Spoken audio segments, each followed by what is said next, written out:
Would you say that it's fundamentally unknowable why or how someone can finally let go of the story of being a person? Eventually it seems to create enormous despair if it doesn't happen. Mean awakening experiences get older after a while. No, this despair is happening because you're carrying on living inside the prism of you and you're not dealing with you.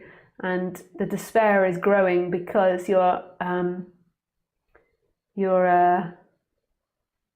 system is out of balance.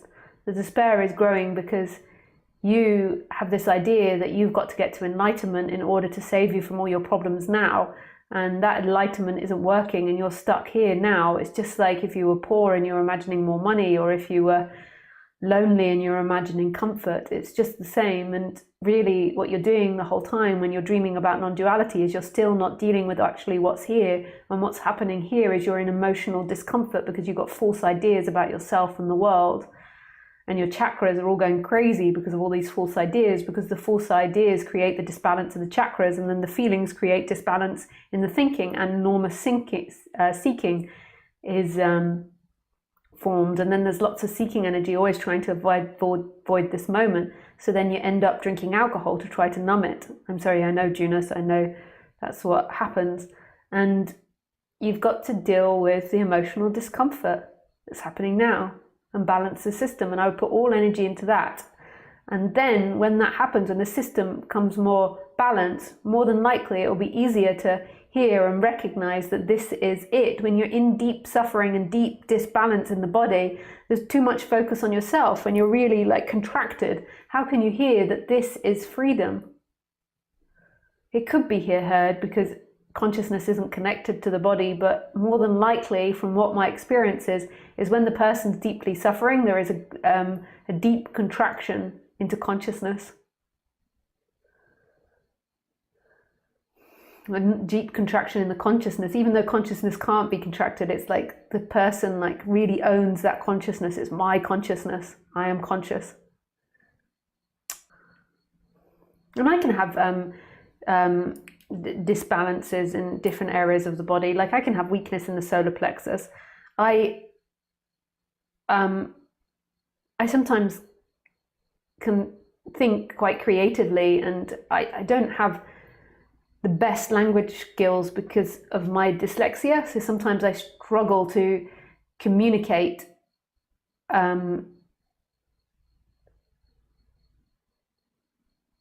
or I feel like I struggle to communicate. My feeling is that I struggle to communicate with people sometimes, like they don't understand me. And part of it's because I'm thinking quite rapidly and quite creatively, and I know this subject really well. And so when I'm expressing it at quite a rapid, not high levels and there's a high or low, but you can't say that I'm speaking like Muji. Like Muji explains things really simply and puts it in like basic stories, and whereas I'm really going for it, and every time I do it in different ways, and it's just the way that my mind works. I'm not saying it's better. And when I speak with people, I can see sometimes they're getting confused or not understanding. And that happens to me often in life, not just on YouTube, but when I speak to my mother, if you try to explain something, or when I speak to a lot of people, I try to explain people, and like it's not something that happens a lot. Well, it does happen a lot because I surround myself with people that do understand me. But I can sometimes have that feeling like I can't communicate to people, and it happens in my solar plexus, sometimes even when I'm doing big talks to groups of people. And I can feel when it begins to go, and then I just have to rebalance it. Like I can communicate with people, and it's also okay that people don't understand me. The ones that need to understand me will, and I just have to shine my light and be myself. Like, and that feels wonderful. But I can feel when it begins to go, and that's a childhood trauma. Like at school, I was so trapped. I could understand sometimes quicker than the teachers realized what they were explaining about science or philosophy, but I couldn't pass the tests, and I couldn't necessarily articulate it, but I could understand it. And then I would feel trapped, like that there was like I was joyful and excited about these philosophies that they were putting forward, but I couldn't then communicate, or I couldn't expand on that. or I was moved down into the lower set because I couldn't pass the test, and it was like boring. Or that was normally what happened. So it happens to us all, and this is something that we all work on the human level. Like, our job on the human level is always to expand ourselves. This is what we do in this life, is we're expanding our community, we're expanding our knowledge. Like, it's all infinite. We're expanding our habits and our reactions. And I continue to work on my human level. Like, my chakras aren't perfect. Like, they go in and out of balance, and I love it, like working on myself and exploring and finding different dynamics, and like letting go of something and seeing something on a deeper level. It really inspires me. But at the same time, that's not the purpose and point and meaning to life. It's something that we naturally feel in this moment. Our natural feeling at this moment is to give and to create and to expand on every level. That's what dogs feel like, that's what bees feel like, that's what humans feel like. We're here to experience this miraculous, this challenging, this colorful and beautiful life. And we're here to expand from everything that happens. The ones that don't expand die. And that's the way that our survival has gone on for since life formed on this planet.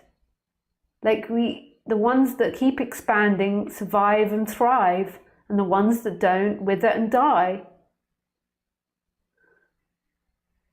And that's not meant to be a bad thing. It feels wonderful to expand and to create. And I wish our society supported it more. Like, our society doesn't support it enough. Like, as a child, we're so creative and willing to share ourselves and wanting to play and to find new things and to learn information. And often our schools stifle that. Like, we're taught we have to work, you can't play, but play is how we learn. And so we're taught that learning is this like terrible catastrophe where we have to sit in a class for 8 hours a day learning this information and memorizing it. Whereas if we were just set free to play, that works for some people that have a good memory. But if we were set free to play, like, we would be super creative, as long as we're in a healthy family life. Like, we're not in a family that's constantly constricting us and putting us down and making us feel hopeless. Like, if I hadn't have had to go to school and I'd been alone at home and there'd been YouTube and things where I could find information, like, I would have thrived. I left school with a reading and writing age of a 8-year-old.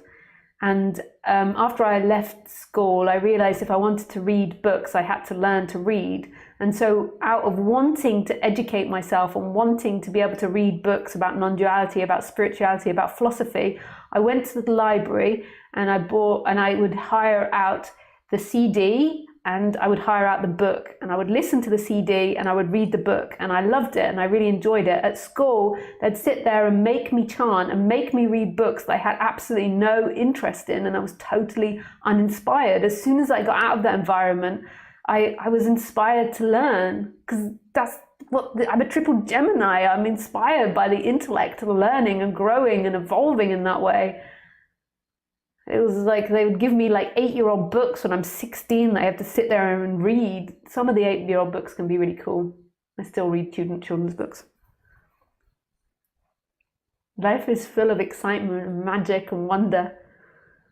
You forgot because you believed you were something you weren't. Okay.